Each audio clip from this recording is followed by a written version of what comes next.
নিকো উইলিয়ামসকে দলে ফেরানোর দ্বারপ্রান্তে বার্সেলোনা, অপেক্ষা শুধু হুয়ান লাপোর্তার সবুজ সংকেতের। এদিকে ফ্রেঞ্চ স্ট্রাইকার হুগো একিতাইকোকে নিয়ে চলছে ইংলিশ জায়ান্টের রেস। সে দৌড়ে নতুন সংযোজন ম্যানচেস্টার ইউনাইটেড। বিশ্ব ফুটবলের সাম্প্রতিক সময়ে ত্রাসের নাম স্পেন। গেল বছর ইউরোর পাশাপাশি অলিম্পিকের শিরোপাও জিতেছে লা রোহা ফিউরিজ। শক্তিশালী স্পেনের আক্রমণ ভাগে লামিন ইয়ামালের সাথে নিকো উইলিয়ামসের রসায়ন জমে বেশ। জাতীয় দলের মতো বার্সেলোনায়ও বন্ধু নিকো উইলিয়ামসকে সতীর্থ হিসেবে পেতে যাচ্ছেন ইয়ামাল।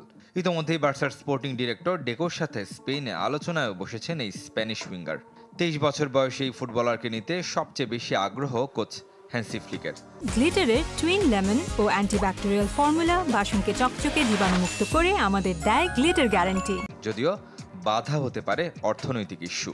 এই উইঙ্গারের জন্য এককালীন 64 মিলিয়ন ইউরো গুনতে হবে ব্লক রানাদের। তাই শেষ মুহূর্তের হিসাব করছেন সভাপতি হুয়ান লাপোর্তা। এ ফুটবলারকে দলে ফেরাতে অনেক দূর এগিয়ে গিয়েছিল বায়ার্ন মিউনিখও, আগ্রহী ছিল আর্সেনাল, চেলসি। তবে বার্সেলোনায় ইয়ামাল, ফার্মিন লোপেজদের সাথে খেলতে ইচ্ছুক নিকো। আগামী 24 ঘন্টার মধ্যে চূড়ান্ত হবে এই ফুটবলারের ভবিষ্যৎ।